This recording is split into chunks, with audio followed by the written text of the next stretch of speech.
Son las cantidades en deuda de una compañía que le deben a los acreedores. Se debe llevar un sistema contable donde hay detalles de esa factura. Por ejemplo, el monto a pagar, la fecha de esa factura y cuál es ese proveedor. A lo largo de toda la vida del ser humano, en sus diferentes relaciones personales y sociales, el ser humano se vuelve acreedor y a veces proveedor de algunas cosas y de algunas deudas. En las leyes del pueblo de Israel, llama la atención que si nosotros estudiamos la ley de Israel, Dios sabía que el ser humano en algún momento se iba a endeudar. ¿Cuántos saben eso? Y Dios estaba pendiente de esas deudas. Tanto así que estableció unas leyes y dijo, bueno, vamos a hacer algo. Como hay gente que no sabe administrar, se van a endeudar. Y entonces cada 7 años van a hacer revisión de deudas. Entonces los israelitas, para que unos no fueran más ricos que otros, cada 7 años, si alguien le debía $1.000.000, él tenía 7 años para pagar. Y si él no me lo pagaba, por la ley que Dios había establecido, él quedaba al 7º año libre de esa deuda. Porque Dios no quiere que nosotros tengamos deudas. Dios no quiere, Él está interesado en que no tengamos deudas. Las leyes específicas también hablan de un año de jubileo. Eso está en Levítico 25-27. El año de jubileo también era algo sorprendente. Esa se daba cada cuánto? 50 años. Cada 50 años. Y en ese año de jubileo, ¿qué ocurría? Si el señor Pío era mi esclavo, yo debía a los 50 años de servicio soltarlo. ¿Por qué debía soltarlo? Porque él no debía ser esclavo para siempre, excepto que él dijera, no, mi amo me ha tratado tan bien, me ha dado lo que necesito, yo lo quiero, le he puesto a precio, no me quiero ir, quiero seguir siendo esclavo. Entonces él voluntariamente podía decir, yo me quedo siendo esclavo, y él quedaba esclavo. De lo contrario, quedaba libre. El ser humano es perverso, y dice la Biblia que mucha gente decía, voy a esperar que llegue el año 7º para pagar. Y Dios eso lo veía. Dios eso lo veía y eso le molestó. Porque Dios conoce lo que hay en el corazón y conoce las intenciones. Entonces, el año sabático, ese año de jubileo, se convirtió en una fiesta en donde ni siquiera se trabajaba la tierra se dejaba descansar. Y todo el oro y todas las posesiones se restituían. Tremendo. Si yo compraba un terreno a los 50 años debía devolverlo. Solamente tenía 50 años para usarlo. Y después debía devolverlo. Eso Dios lo hizo, digo yo acá, como garantía para que todos pudieran tener algo, porque hay gente que mal administra iba a quedar sin nada y uno iba a quedar siendo esclavo. Si es justo o es injusto, yo no lo puedo decir, Dios sabrá, yo puedo decir, Dios, eso estaba bien o estaba mal. En ese entonces Él tendrá sus razones de por qué hizo esa ley. Pero eso es para decirle que Dios está interesado en que nosotros nos pongamos a cuenta. Dite a ti mismo, ponte a cuenta. Pero eso es en cuanto a deuda financiera. Pero la Biblia también dice, ponte a cuenta en muchas cosas. En muchas cosas. Se acerca el fin de año. Estamos en el mes de noviembre. Ya vamos para el mes de diciembre. Y mucha gente dice, este año voy a quedar libre de deudas. En el nombre de Jesús, este año voy a salir de todas ustedes. Pero se refieren solo a la financiera. Pero Dios hoy nos va a hacer un llamado, porque hoy no voy a hablar de finanzas. Eso era solo una introducción. Dios quiere que nos pongamos a cuenta en otras áreas. Y usted va a saber hoy en qué área debe ponerse a cuenta. Para que empiece un nuevo año en victoria. ¿Cuántos dicen amén? En Romanos capítulo 13, vamos a entrar ya en el mensaje. Romanos 13.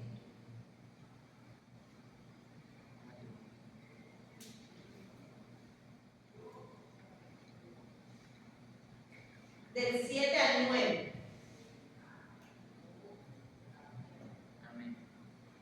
Dice la palabra de Dios, pagad a todos los que debéis. Al que tributo, tributo.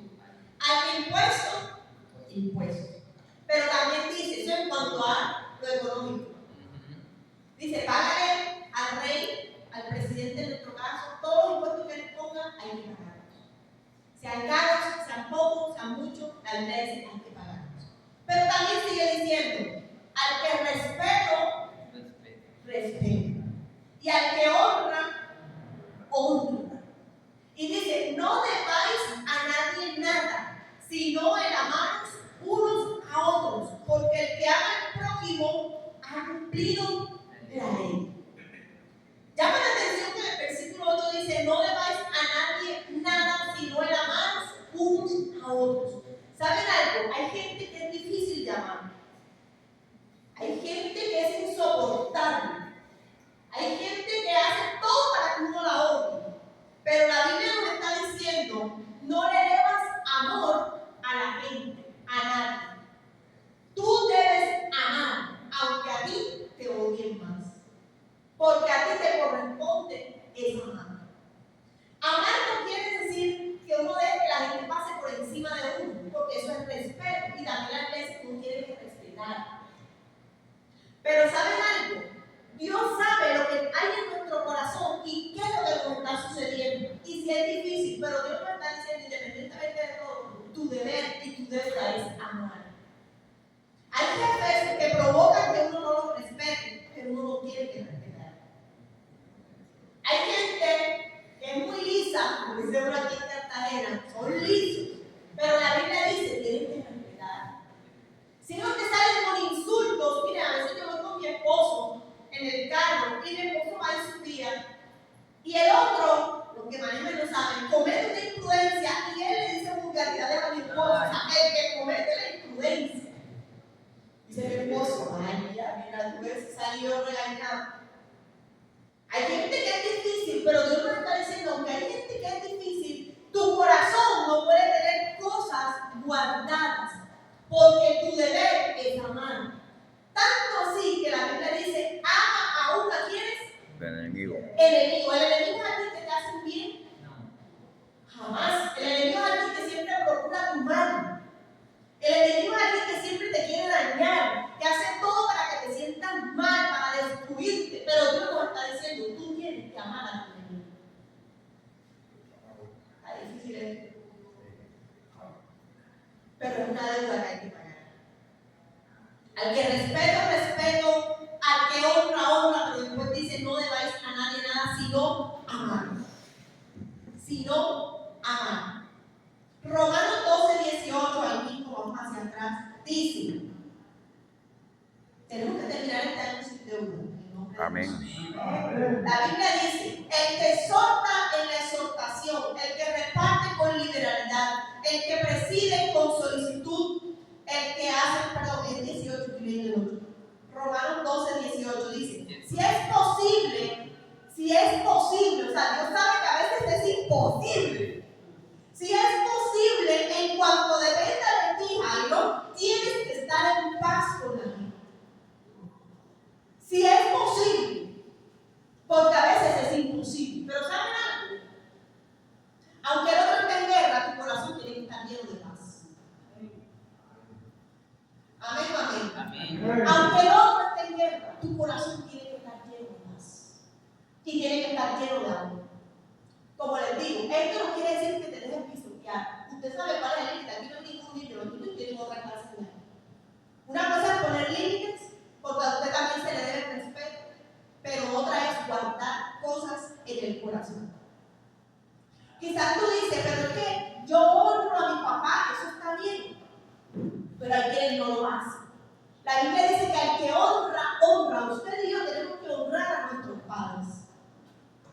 Como dice mi esposo, son los únicos que tengo, los de comas, debo honrarlos. Pero la Biblia también habla que hay que honrar a los pastores.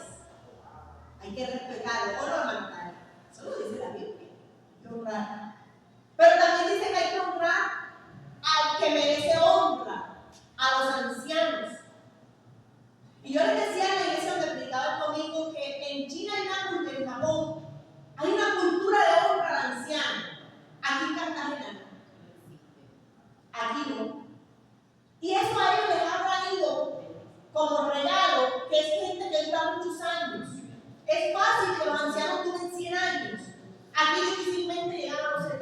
70, a los 80. Aquí no hay una cultura de honra, pero Dios nos está diciendo, si debes honra, tienes que pagarla. Al anciano hay que respetar. Ahí viejito también me desespera. La verdad es que sí, a mí, eso a mí. Pero eso no quiere decir que yo deje de honrarlos. Tengo que honrar esas caras, eso lo dice la palabra. O me lo estoy inventando yo. A nuestros hijos, a mí me cuesta con mis hijas no tienen respeto a veces por la gente mayor. Y me toca enseñarles, mira, no señor, que tiene que respetar. Tiene que respetar a los mayores solo por el hecho de ser mayor. Tiene que respetar. ¿Cuántos dicen amén? Amén. Mateo 5, 23 al 24.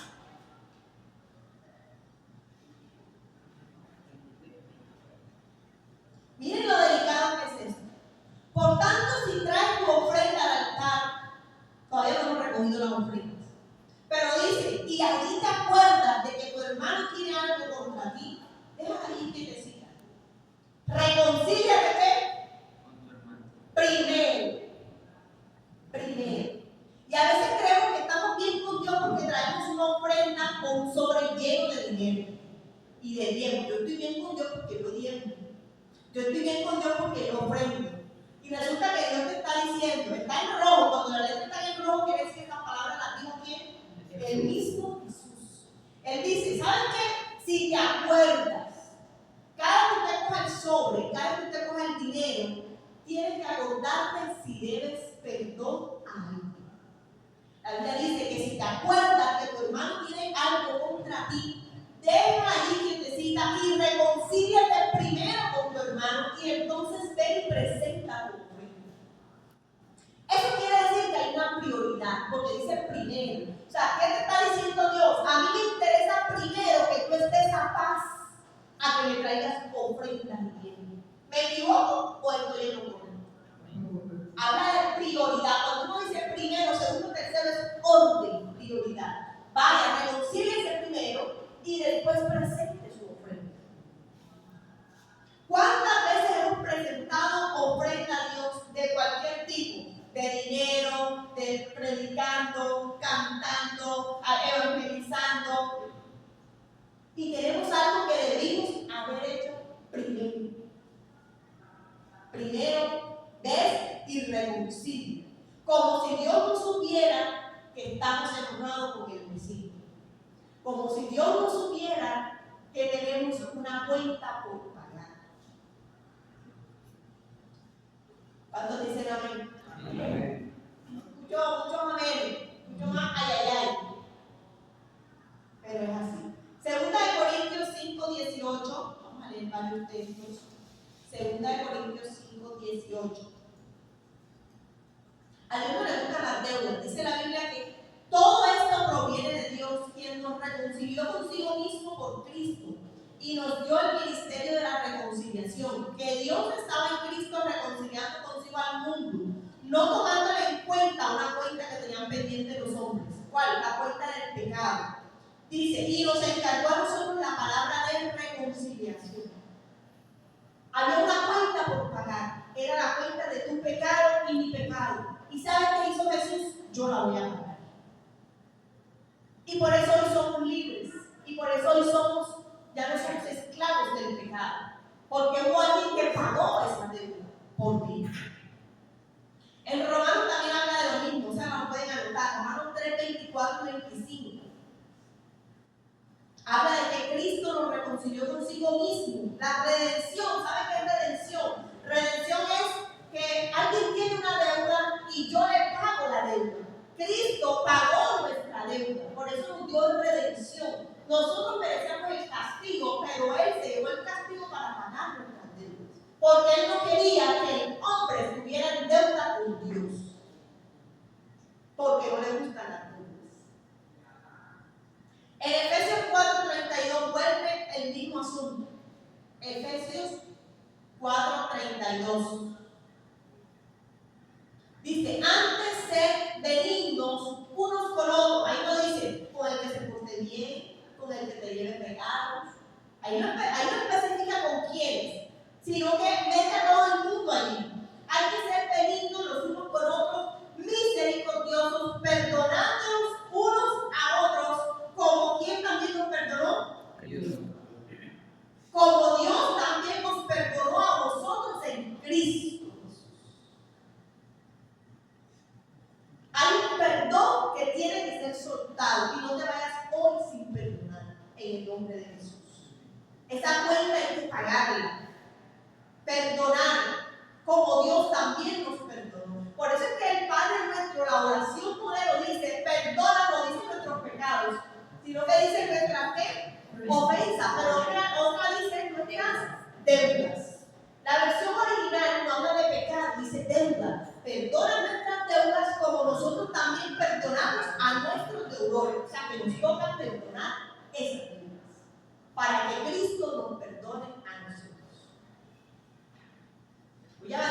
hoy vamos a celebrar el Señor.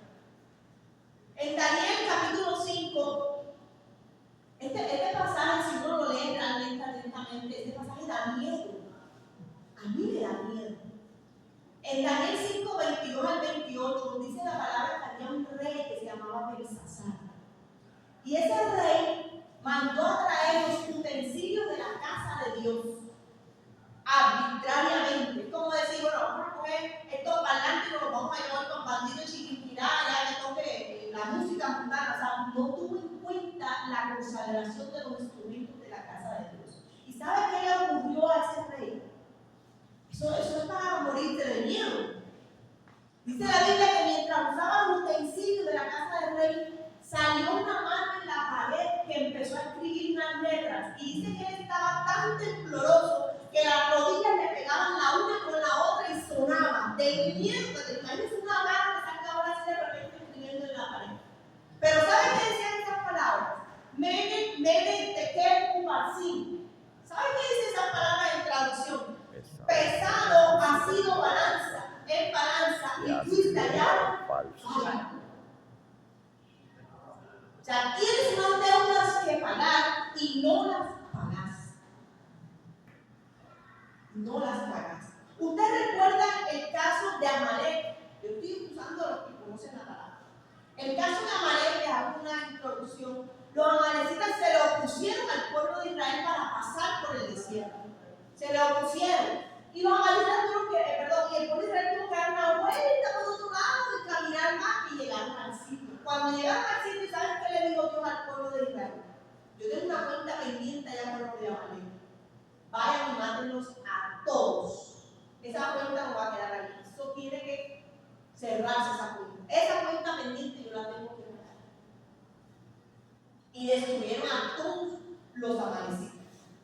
Nabucodonosor dice en Daniel 5, 20 y 21 que su espíritu se ensoberbeció y su espíritu se endureció en su orgullo y Dios le pasó factura.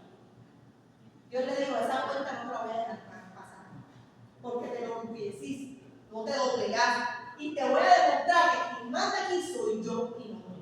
Aunque seas el super rey, aunque acabe con toda la tierra, con todas las naciones, aquí quien manda soy yo, le dijo el Señor. Y lo doblegó. Le cobró esa cuenta. Aunque él se arrepintió después, Dios le restituyó, pero tuvo que pagar esa cuenta por enorgullecerse. Génesis 33 vemos otro caso. Si la Biblia uno busca casos de cosas que ya no pendientes hay muchas. En Génesis 33, versículo 1 al 5, habla del caso de los hermanos Jacob y Esaú. Dice la Biblia que Jacob se fue porque le hizo trampa al hermano. Y él se va y se apartaron y Jacob hizo su vida. Y aparentemente estaba todo bien, pero había una cuenta pendiente, no la daba su hermano. ¿Sí sabían que había una cuenta pendiente de Jacob? Él se fue, hizo su vida, le fue bien, se casó, tuvo 2 mujeres, tuvo hijos, pero no le hablaba del hermano. Y Dios le dijo, tienes una cuenta pendiente que tienes que saldar. ¿Y saben qué sucedió? Esaú fue a buscar a su hermano. Y Jacob estaba tan asustado porque sabía que se le había aplicado al hermano que se inventó una estrategia. Y empezó a mandar a la mujer como que tuviera misericordia. Empezó a mandar a los hijos y empezó a mandarle regalos. Y después tenía miedo que lo mataran por tramposo.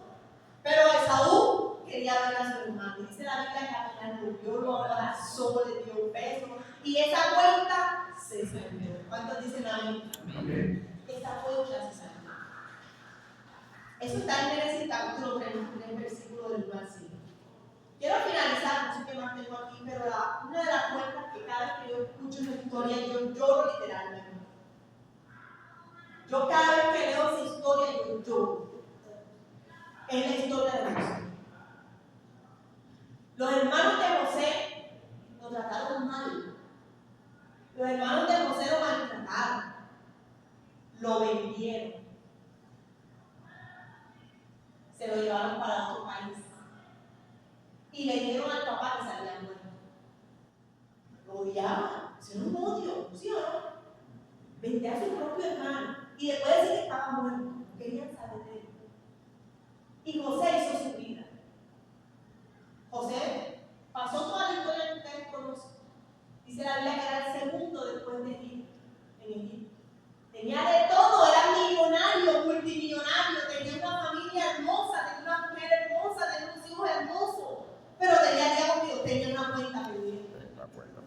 ¿Qué cuenta tenía pendiente? Tenía que reconciliarse con los hermanos. Ya tenía toda la vida arreglada. Y justo se presentó un hambre en la tierra.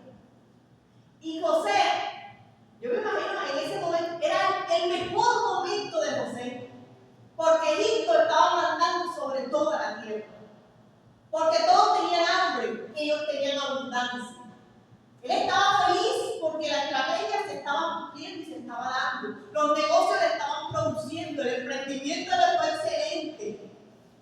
Estaban haciéndose más poderosos. La gente tenía tanta hambre que le daba primero dinero. Se les acababa el dinero, les daba posesiones. Y se les acababan las posesiones y decía, vamos a dar a mis hijos en esclavitud. Ya no tenemos con qué pagar y tenemos hambre. Entonces estaba en su mejor momento. Pero tenía una cuenta pendiente. Y dice la Biblia que aparecen los hermanos de José. ¿Quieren leer conmigo esa historia? Génesis 42, verso 21.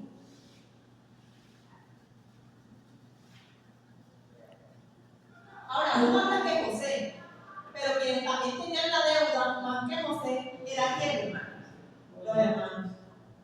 Y llama la atención algo impresionante.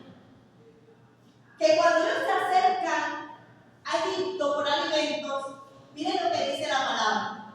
Y decían el uno al otro, ojo, fueron solo por alimentos.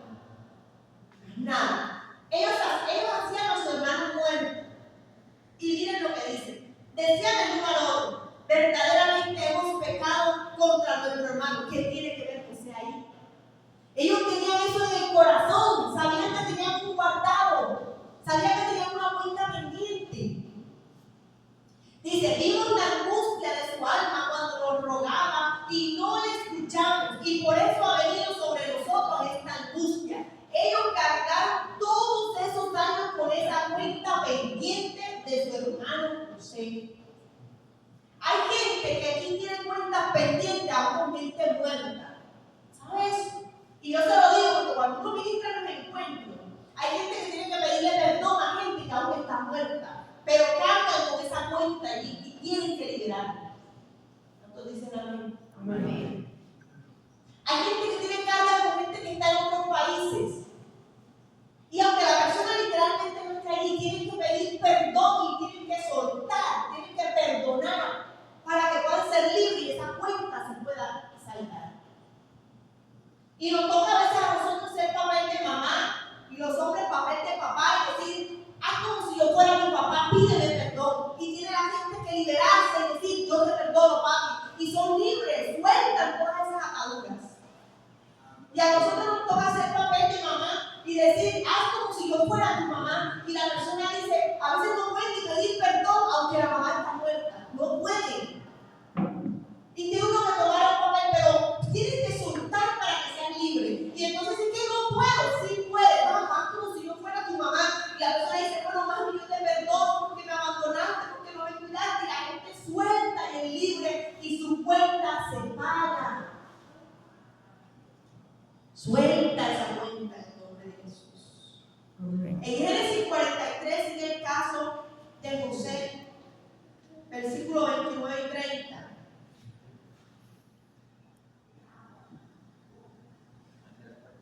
Y alzando José sus ojos, vio a Benjamín, su hermano, hijo de su madre, y dijo, ¿es este vuestro hermano menor de quien me hablasteis? Y dijo, Dios tenga misericordia de ti, hijo mío. Entonces José se apresuró porque se le conmovieron sus entrañas a causa de su hermano, y buscó donde llorar, y entró en su cámara y lloró. Dice la Biblia que cuando José encuentra a su hermano, dice que lloró tan alto que toda la gente alrededor le escuchó el llanto a José. Estaba siendo libre, estaba pagando esa cuenta que tenía pendiente. Y los hermanos todavía no habían reconocido. Y por último, el capítulo siguiente, el 45, dice, y no podía llegar José, el primer versículo, no podía José contenerse delante de los que estaban al lado suyo. Y dijo, hagan salir de mi presencia de todos. Y no quedó, hacer salir de mi presencia, perdón, a todos. Y no quedó nadie por él hermanos. Entonces se iba a llorar a gritos y oyeron los egipcios y oyó también, imagínense, los gritos que llegó hasta la casa de Faraón. Y dijo José a sus hermanos: yo soy José, vive aún mi padre. Y sus hermanos no pudieron responderle porque estaban turbados delante de él. Entonces dijo José a sus hermanos: acérquense a mí. Y ellos se acercaron y dijo: yo soy José vuestro hermano, el que vendieron para aquí. Y se saldó esa deuda que estaba pendiente. La palabra de Dios dice en Isaías, este es el texto de conclusión, el libro de Isaías. Yo creo que el mensaje fue claro. ¿Cuántos saben que el mensaje fue claro? Amén. Isaías capítulo 1, versículo 8. Mira lo que Dios te dice hoy. Eso es para ti. No digas que al lado, eso es para ti, no digas, eso es para mí. Isaías 1:8. Perdón, 1:18. Está hablando del 1:18. Miren lo que dice el Señor. Venid luego, dice Jehová. ¿Dice quién? Jehová. ¿Y estemos a qué? Y estemos a cuenta. Dios nos llama a nosotros a cuenta. Si vuestros pecados fueren como la grana, como la nieve, serán emblanquecidos. Y si fueren rojos como el carmesí, vendrán a ser como blanca lana. Llega un momento en nuestras vidas que Dios nos llama a cuentas. No sé por qué esta palabra vino a mí hoy. Y no sé tampoco por qué vino usted hoy. Usted pudo quedarse en las sábanas, escuchar 50,000 predicadores por televisión, pero usted vino hoy. Y la palabra que Dios hoy me dio a mí. Y después le dio a usted: si hay una cuenta pendiente, tenemos que pagar. ¿Usted quiere orar conmigo? Es fácil. Empieza a revisar en su arsenal, en su corazón, qué cuentas hay pendientes. Hay gente que tiene cuentas pendientes con Dios. Le prometen cosas a Dios, ¿no? De cualquier tipo, financieras, de promesas. Yo le prometí a Dios muchas cosas y no las he cumplido. Por eso le digo, a la primera que Dios me llama cuenta, yo le decía al Señor: Señor, yo quiero ser instrumento en tus manos. Pero cuando me quitaba la predica, yo decía: no puedo. Yo decía: no puedo, porque cuando uno invita a predicar a otro sitio, aunque yo amo servir al Señor, eso no deja de ser una carga donde uno quiere ser instrumento, ser usado, donde uno quiere cobrar, dejar de hacer muchas cosas por preparar un mensaje, por estar en meditación, que quiere Dios hacer. Y aunque yo le dije: Señor, yo quiero ser instrumento, cuando me invitaban a predicar, yo era esquiva. Y yo tuve que ponerme a cuenta con Dios. Decirle: Señor, perdóname, porque te dije que iba a ser un instrumento, y cuando me invitan no quiero ir. Y cuando me puse a cuentas, empezaron otra vez a salir las invitaciones. Y los líderes saben, porque ellos son los que me cubren en oración cuando debo salir. ¿Qué le han prometido al Señor que no han cumplido? ¿A quién le tienen retenido un perdón? Silencio en la sala. Eso quiere decir que hay meditación y reflexión. Vamos a cerrar nuestros ojos. Dios no quiere que pasemos al 2025 con cuentas pendientes.